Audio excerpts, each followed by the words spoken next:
Bonjour à tous, j'ai le plaisir de vous retrouver aujourd'hui pour une nouvelle vidéo consacrée à la partie 4 du TOEIC, la partie monologue. C'est la dernière et quatrième partie de la partie listening.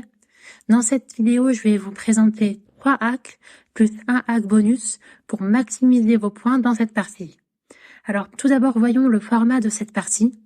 Donc la partie monologue comprend 10 monologues pour un total de 30 questions. Pour chacun des monologues, vous aurez 3 questions à répondre.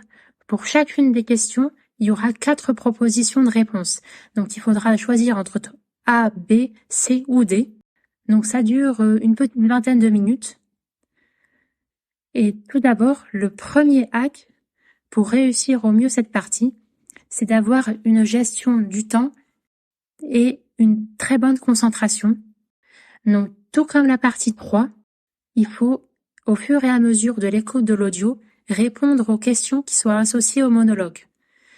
Donc il y a beaucoup de similitudes avec la partie 3 du TOEIC et il faut rester très concentré et même davantage dans cette partie parce que comme c'est un monologue, c'est assez monotone, c'est qu'une seule personne qui parle, il n'y a pas d'échange, c'est pas dynamique, donc ça endort un peu.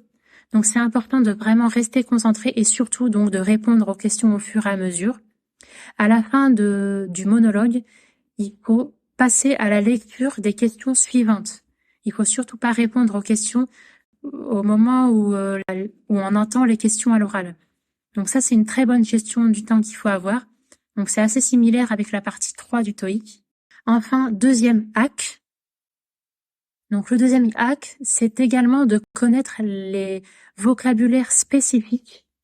Donc ce que j'entends par vocabulaire spécifique, c'est les bulletins météorologiques par exemple. Il y en a souvent dans cette partie-là du TOEIC.